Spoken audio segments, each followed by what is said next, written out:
Hi, I'm Simone W. Johnson Smith, and welcome to the Immigrant Experience in America. Are you a professional new to the United States and struggling to monetize the expertise you brought across the seas? Are you feeling misunderstood and out of touch because you're struggling to understand the unstated rules of the American culture? Each week, we'll take an in-depth look at the positive contributions immigrants are making to the American culture, marketplace, and life.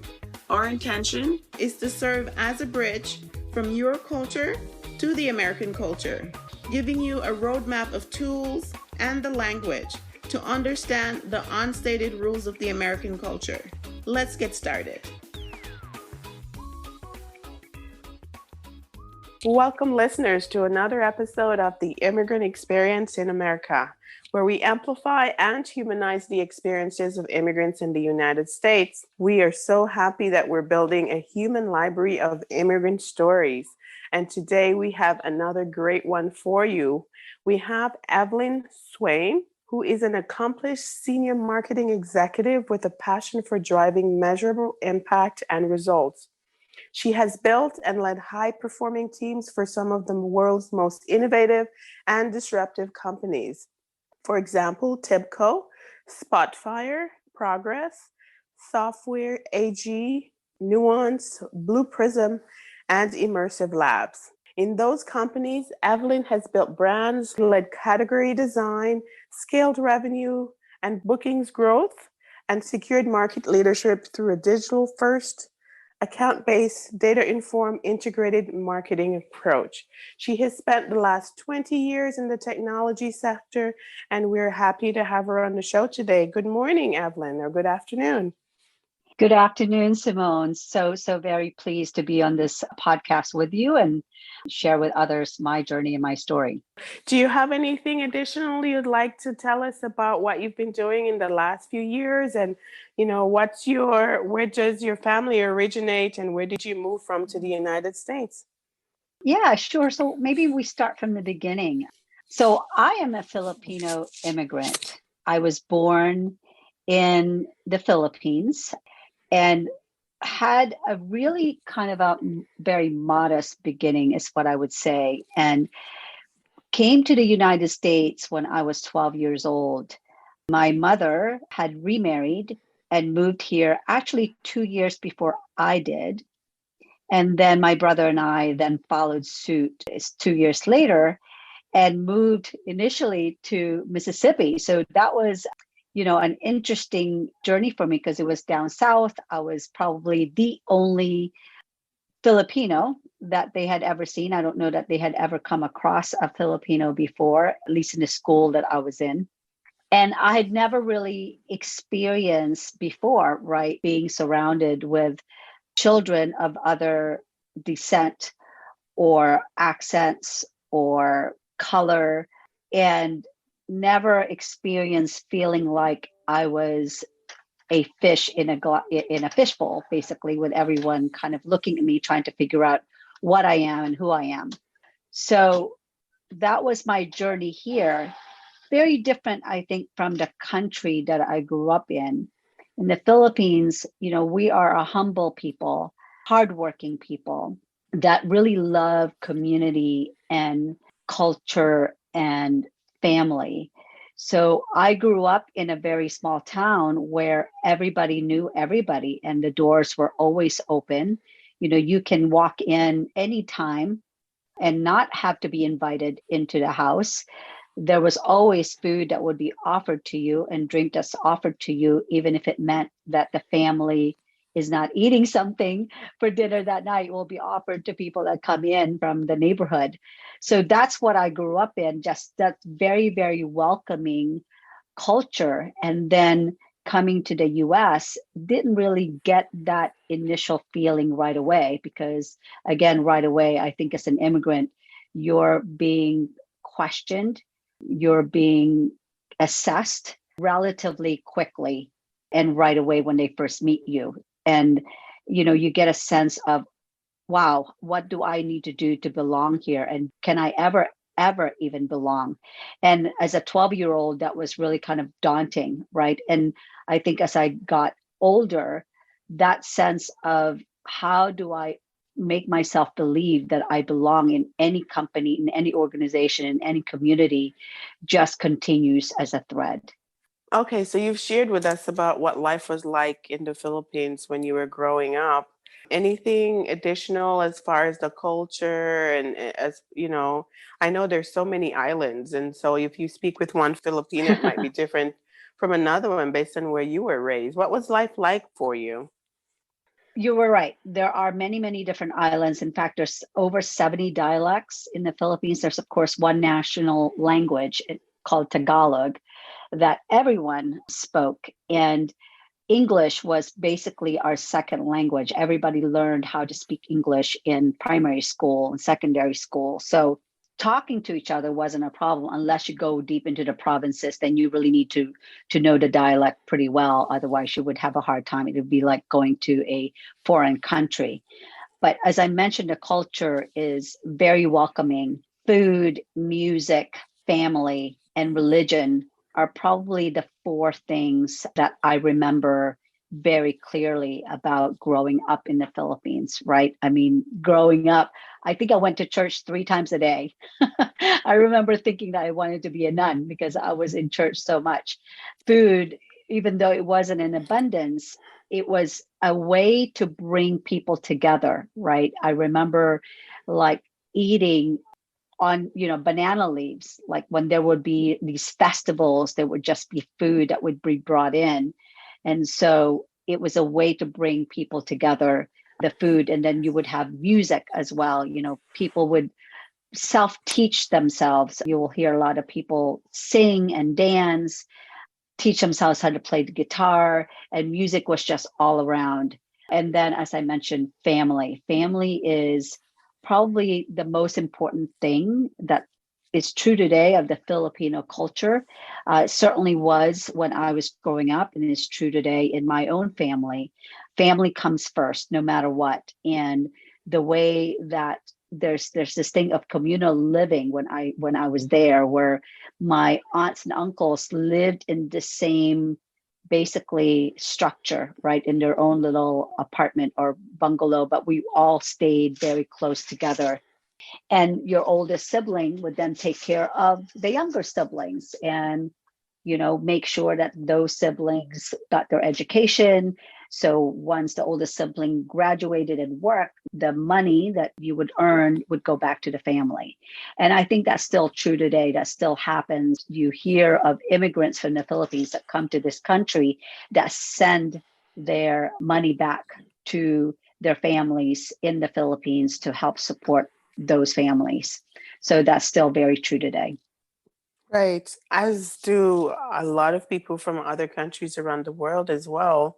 Remittances are a large part of some countries' economies, you know? So, Mm-hmm. yes, I think that's appreciated to keep people going. You're the one to go out for the first time, and so you support others who are back home. I get that. Is there a story behind why your family immigrated to the United States? Yeah. So my mom, as I mentioned, remarried. I was 4 years old when my biological father left. He worked for the government and went to Japan to work. And then, unfortunately, between the age of 4 and 7, when he was away in that country, he did meet his second wife. He and my mother then got divorced, and my mom remarried when I was 7 to an American. And when I was 10, she and her second husband at that time went to back here to the US, as this is where he's from, obviously. And I think in her mind, it was an opportunity to start a new life and also bring a better life to her children, my brother and myself. And so 2 years later, my brother and I did join her. Again, I was 12. My brother was then at the age of 10. And so, what was that transition like for you? I know you mentioned a bit about what you felt like at the time, growing up from 12 during your teenage years in the United States back then. What was it like? It was hard. It was challenging. We didn't have family here in the US when I came. It was just myself, my brother, and my mother. We didn't have friends. My mother didn't have friends, and she had been here 2 years before. She unfortunately had some difficulty assimilating and being accepted by her in-laws at the time, because again, she was, a woman from a different race, a woman of color, woman with two children.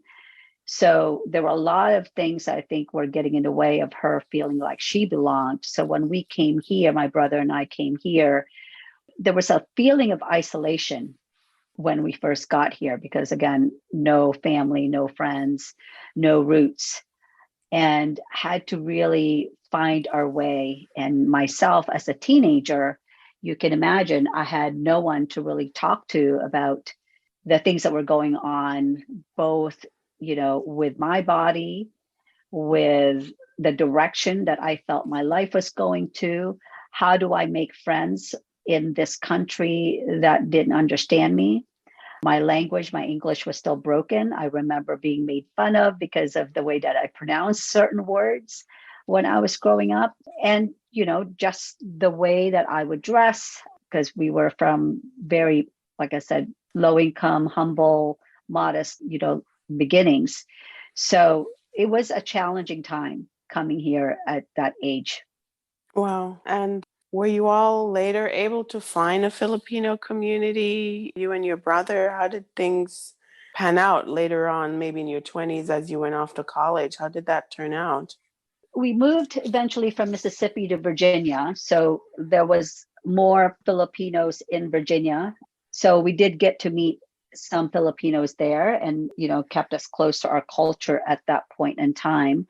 But I would not say it was abundantly rich in culture, as I grew up in Virginia and then moved here to the Boston area, where, again, there wasn't a whole lot of that Filipino community for my own children. As I've now had children, I struggled with keeping them in touch with my own culture because that community is not rich and established here in the Boston area. Okay. And where would you say that the communities might maybe largely concentrated in the United States? I'm thinking West Coast, is that right? Definitely in the West Coast. I know my mother and her siblings have all now moved to the West Coast. So there's definitely a large Filipino community there. California, I know that there's a lot, like in, Nevada, obviously. I've heard like in Seattle area, there's quite a bit. I know Chicago has a lot. I think there's, different parts of the country certainly has it. It just, unfortunately, where I have chosen to bring up my family is not necessarily where I can find that community. And Boston area is quite cold, right? Compared to the climate that the population may be used to as well, too. Correct. Right. That's right. So was there an American dream at the time? What was your mom perhaps instilling in both of you as you were growing up during those times? I know you were here in the United States and you want to make your family proud.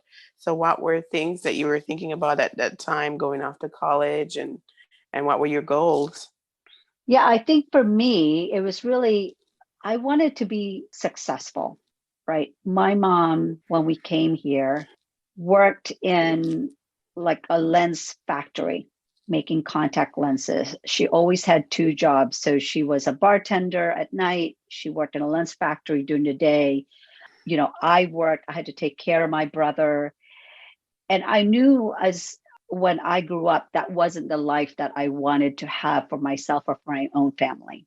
I wanted to be able to be successful enough and earn a good living and be in a place where I didn't have to work two jobs in order to have my house, my children fed, my house paid for, right? In order to have a lifestyle. So I wanted to make sure I didn't repeat that pattern of where I grew up from. I wanted something better for myself. I wanted something better for my children, which meant education. My mom, didn't graduate from college. She dropped out of college when she had me. So I knew wanted to finish and have my college education. I knew I wanted to have a good, career at that point in time. Now, of course, I was young at that point. I didn't know what my career would look like. And I knew I wanted to have a home that I could be proud of, that my children could grow up in a healthy environment. So those were like my early dreams, right? Now, obviously, as I've gotten older, those dreams kind of evolve and change. And for my own professional career, then that evolved to being, well, I'm aspiring to be a chief marketing officer, and I'm aspiring to help a company go public, right? Now, I've achieved one of those two things, obviously still working on the second piece. And then the second piece of that dream is, again, have a home and have family and children that grow up to be successful, accomplished, kind human beings. So I feel like I've gotten to that point where I know that my children are kind, compassionate, empathetic human beings. They're still making their way in the world. I'm sure they'll be successful one day, but I'm extremely proud of them. Very good. So, what were some opportunities that may have come along? Perhaps there might be scholarships that you came across when you were looking to go off to college. It could be someone who directed you towards an opportunity or opened a door for you. What were some of those opportunities perhaps that may have helped you along your way? Yeah, so in college, I did not have scholarships. As I mentioned, my mother did, because she went to school in the Philippines. Actually, when I started looking at colleges, I didn't even know such things as like financial aid and scholarships could be available to me. So I did have to work my way through college. But I think there were people early in my career that made me believe in my abilities. So one of my first, what I would call professional role, because it's a professional job, I was a bookkeeper for a commercial development company. And, I remember interviewing with them, putting my hair up in a bun, and because I wanted to appear older and wiser and much more accomplished. I was like, I don't know, I think I was 17 or 18 at that point. And I remember my hiring manager saying to me, you know, she remembered me doing that and she wondered why I did that. And that's why I did it, right? But she took a risk on me because here I was, not having done this kind of work before. I had just graduated high school, just going into college, and I'm asking them to basically take a chance on me, someone, and help me learn, this industry, learn this type of work. So I would say that's a first time that somebody kind of just accepted me for who I am, the way that they saw me at face value, regardless of my color, regardless of my race, regardless of my education background, my socioeconomic background. They took a chance on me. And that gave me my first foundational, I think, learnings of what it means to be part of a business, to help grow a business, to really instill. I already had work ethic because I'd worked prior to that. I'd worked at McDonald's, at Kmart. I've always worked, but applying that work ethic in an environment to really have an impact of helping this business grow and having the sense of pride in my work, right? The pride that I would need to have to produce quality work that did not have to be done over, that my managers and my bosses could then look at and say, I have confidence in your work and in you, and I don't have to worry about it when I give you something that needs to be done. So that was one of the foundational things I think that taught me very, very early on in my career. Now, throughout my career, I remember coming into my first director of marketing role in nonprofit. I had not done true marketing before until I went into this nonprofit. And the executive director of the JCC at that time, again, gave me that opportunity to be a director of marketing, even though I've had not a whole lot of experience as a true professional marketer and marketing leader. I had worked for, a fitness centers for women. I've done some marketing there. I had worked for a footwear company. I did a little marketing, but never have I owned the full marketing stack. And this executive director saw that potential in me, saw that I have, again, a work ethic, that I can inspire others, that I was comfortable enough in my own skin to have the confidence to be able to work with board members and lay volunteers. And I had, this passion and interest in community and early childhood learning, which was the JCC was very well known for, that I could really pour that in and help them in growing their membership. So that was one of the, another opportunity that was handed to me. Again, someone taking a chance on my abilities and helping that membership grow. And I was there for 2 years and did that really well before I went into the technology sector, which is where I've now spent the last 20 years of my career.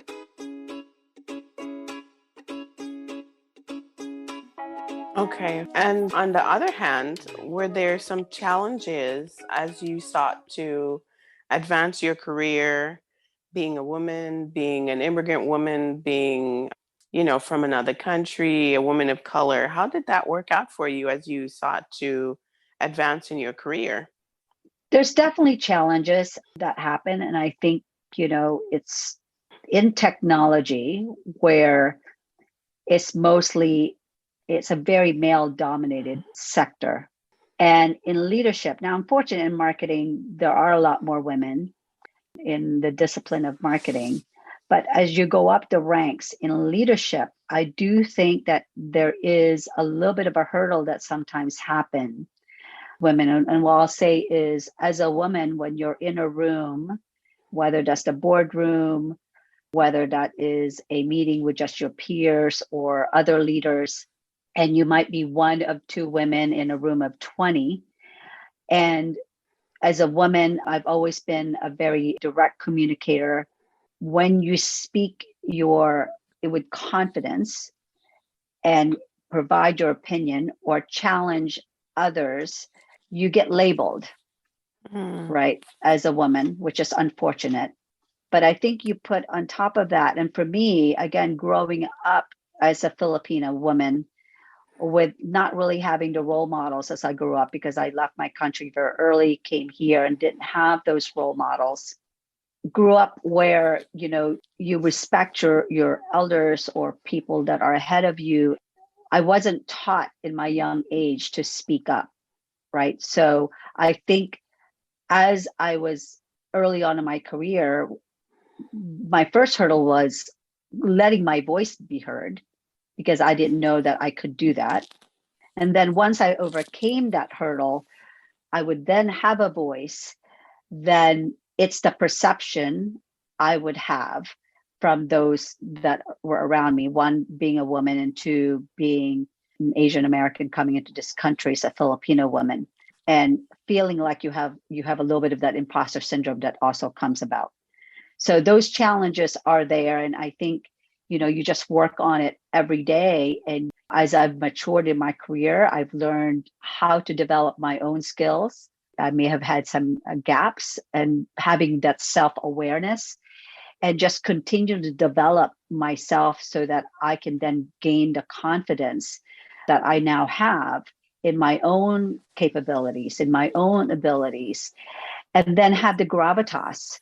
Once you have that confidence and you've proven yourself, then you have the gravitas, right? That you can then feel like you're not going to be intimidated. People are going to, view you for what the impact and the value that you can bring to the table, and not label you in any way, because you're not, your successes will speak for itself. So if you don't mind sharing, what were some of those things that you did for personal development, professional development? Just some clues for people wondering, I wonder what she did to build her confidence, just to be able to show up at work as your true authentic self every day, and to build that confidence in what your abilities. I think there were a handful of things. One is I found mentors, and I found coaches and board of advisors, right? So I think that's important, that we seek out others who see us, right? Who can observe us and who has been there before that can then give you guidance. And you have to be open. And I was open to feedback. And I think we have to be open to feedback. We have to look at feedback as a gift, right? It is a gift. It's a way that we learn about ourselves and the areas that we need to work on. So that would be the first thing I would say is, find a mentor, a coach, an advisor, be open to feedback and have that self-awareness. And then once you have that, then you can then look at the tools that might be available to you, taking classes, right, in areas, taking online courses in areas that you might need to strengthen, or sharpen certain skills. Obviously going to industry conferences so that you're learning from your peers in your industry what, the next thing is, the trends, and staying on top of that. So that's on the hard skill side. But on the soft skills, it's really working on understanding and being in touch with my core values and then living by them every day as much as I can, and surrounding myself with people and finding the companies that align to those values, those principles that I believe in. Wonderful. Was there anything that you found kind of shocking or surprising about the American culture? I know you came at 12, but was there any particular area that you thought, man, this is quite so different from the Philippines and the culture that I have at home? And how did you balance adjusting to those difficult areas? Yeah, I think for me, and this from 12 to probably through high school, the biggest thing I think that surprised me, because I wasn't exposed to it growing up in the Philippines, is the prejudice, right? The discrimination, the prejudice that exists in this country, the unconscious bias that still occurs today, whether it is prejudice against race, religion, prejudice on your socioeconomic status, because we have seen that as well, prejudice in the way that you identify yourself.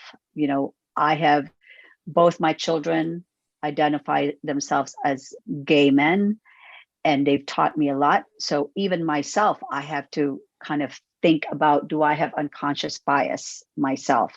And I think that's what surprised me about this country, given that it's such a melting pot, given that this country was built on the shoulders and backs of immigrants from all over the world, that this country has either forgotten its roots and has not been as welcoming as I expected that they would have been.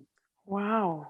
That's quite deep to hear you share your own journey with your two sons and having to look inwards as to how your conditioning from the world that you're being raised in may impact the way that you interact with your sons. Yeah, I mean, this is we're in a very loving and open household.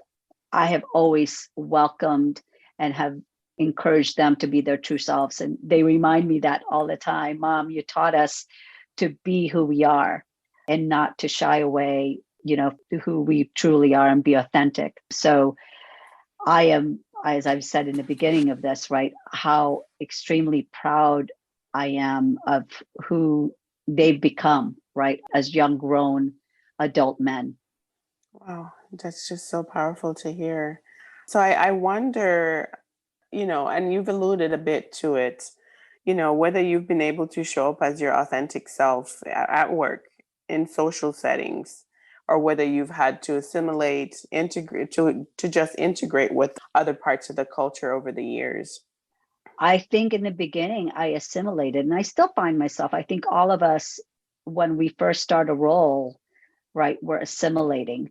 I think it's just part of what we do. And it takes a while before we're comfortable to really bring our authentic self. It's something that I continue to work on. Like, as I come into a role, or, even as I'm talking to companies when I'm looking for roles, again, understanding, do their values, my values align? Do we have the same core philosophies and principles? Because if those things are aligned, then you can bring your authentic self much readily and much easier, I think, to any workplace. But when those things are not aligned, there's parts that you feel like you have to kind of hide a little bit or wait for that to emerge at a later time when you've been in an organization a little bit longer.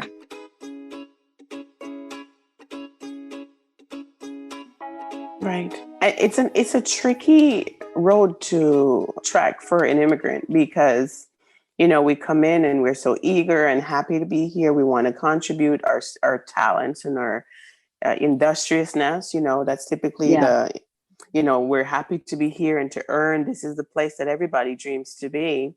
And so we're willing to change to any environment. But what are some of the clues you might say? It's not always easy to see whether your own values align when you're coming into a company. It's not after, a lot of times it's after you get in that you realize the culture that actually really exists. So how would you say to look for some of those clues ahead of time to see if it's a good match for you? Because I think a lot of times for immigrants, they're just wanting to get into employment so they can earn and send back money, or and sometimes they're not even thinking about that. It is probably a luxury to be able to even consider that from the start, whether your values align. So what would you say? I mean, what are some of the clues? I think, listen, you can state your values and other people will then say, those are my values too. It's the way it's demonstrated. Okay. Right. So it's the way that it's going to be demonstrated.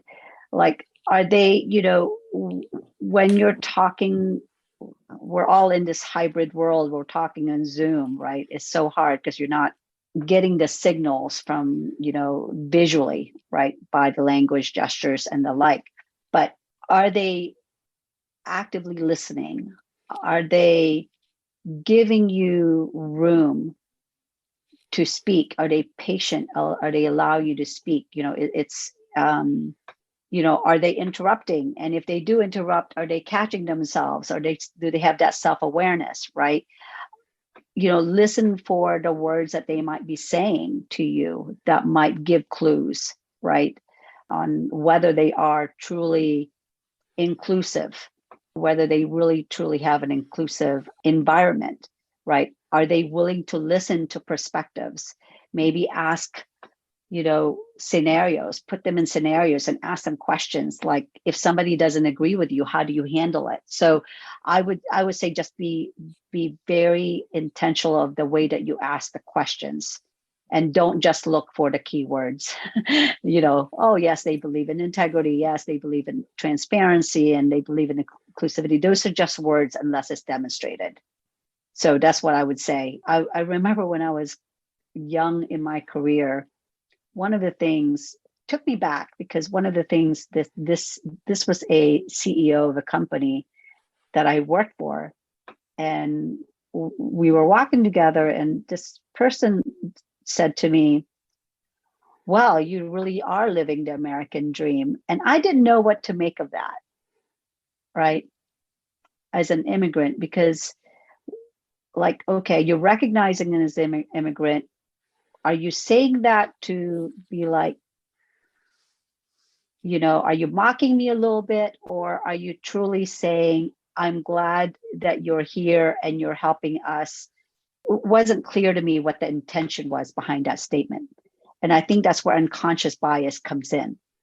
I think you have to listen for words like that and understand, are those being said to you in a respectful way or in a way that kind of makes you feel like they're resentful in a way that you're here? Oh, that is such a key statement that you're making there, because a lot of times we're just so focused on earning and we don't look at some of the other value systems and cultures that exist in companies, and it can really harm us after getting in and realizing. Thanks for giving us a window into that. It's said that success leaves clues. What do you know now that you wish that you did not at the start of your immigrant journey?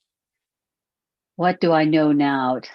Right, that about the American culture and how to be successful here, that you wish somebody would have said, don't do that or do this. This will surely guarantee you an easier, more peaceful journey here in the United States. I would say what I know now, if I was to give my younger self advice, is expand your sphere of influence in your network and really be in touch with that. One of the things that a chief people officer gave me advice once, he says, is be seen outside of your own organization, outside of your own function. So if you're marketing, make sure you're seen outside of marketing, that the rest of the business understands that you can contribute to their own areas. So be seen outside. That's what I mean by, expand your sphere of influence, right? And tap into your network and nurture your network. That's what I would say.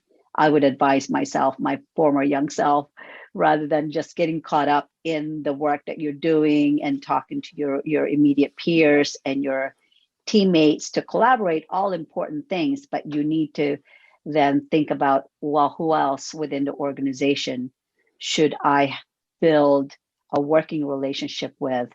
Who else can I network with outside of my own organization, because I can learn from them? They can advise me, they can mentor me, and they can help me along the way. Very well said. And, as immigrants, because of just complexity of the American culture at times, I've walked through this myself. You try to expand your horizon and step out of your own world and interact with other people, but sometimes it cannot be the most encouraging because it can be harmful at times with the people that you're interacting with. They're not welcoming, they can be rude to you, and so sometimes I really get that people tend to stick to like an enclave of a environment where they stick with people they know that they feel safe around. And so Mhm. even within that, you're encouraging us to still, expand your world. And it's kind of like sales. You're going to get a lot of no's, but you're going to find some really great yeses in the middle of that, right? Right, exactly. Exactly. One other thing I will say is, you know, there's a quote out there, I think it's by Eleanor Roosevelt, where she says, no one can ever make you feel inferior without your consent. And I think as immigrants, that's something that we probably need to remember, right? Because I think we come here in this country, we already feel inferior, right? Because we don't feel like we belong when you first get here. And we need to realize that we're not, right? And no one should make us feel like we're less than any other American citizen that's in this country, because just like everybody else, we contribute, we work, and we contribute to the success and the growth of our communities, our organizations, the companies we work in, and this country that we live in. We certainly do. I know there are some immigrants who may come and may not make the best decisions, and sometimes it's ignorance. They don't understand that they have to abide by certain rules. They're living in a new country, and there are different ways to go about doing business and so forth. And so some people really do like major mistakes that follow them throughout Mm-hmm. their lives. But I think for the majority, immigrants come in ready to work hard and to earn, and because a lot of times there are family members depending on them. So they don't have the luxury to mess up. And so they come Mm-hmm. in and they'll put up with a lot of stuff just to make sure that they're getting that paycheck at the end of that 2 week period or the 1 week or monthly Mm-hmm. period to be able to send money home. And so we appreciate your story because it's quite a challenge at times navigating this path, being an immigrant trying to make it here in the United States. We are a country of immigrants, and at times we forget that.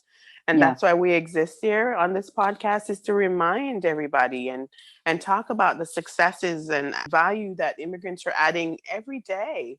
The hard work, the industriousness, and Mm-hmm. the ingenuity, the innovation that we're bringing across the seas.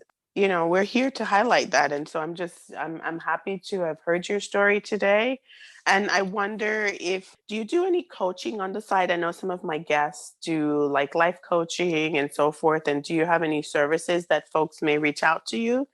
I'm certainly happy to help any, impart any of my own learnings. I am not a coach professionally. I do offer helping to mentor others, as just because it's something that I enjoy doing. Okay. I know. And so I know we're connected on LinkedIn. And so that's one space that if there's a young professional or somebody in your field who might want to have a conversation, they might be able to find you there. Is that correct? Yes, absolutely. Okay. So Evelyn Swaim, Swaim on LinkedIn. So the message for today is that, there's safety in a multitude of counsel. So we encourage our listeners to find community, ask questions, share your struggles with people who are around you that you find who are safe for you to share that with, and your successes. Each one of us can teach the other. And, this pandemic has really isolated so many of us. And so that's why we started this podcast, is to reach people who are just in the shadows. A lot of times people feel like second class citizens. They're not able to be their authentic selves. And so we're here to support you and encourage you on your journey here in the United States. There's so many people who have made it. And if they can, so can you. So we send you some rays of hope today and hope that you can find some inspiration through Evelyn's story today. So thank you, Evelyn. Thank you, Simone.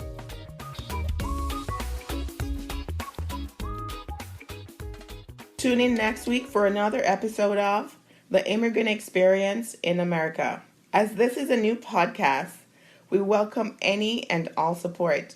If you have not done so already, subscribe on the Apple Podcast app, Google Podcast app, Spotify, Stitcher, or wherever you listen. You can also support us by completing a 5-star rating and review, and sharing our podcast with your friends, family, and circle of influence.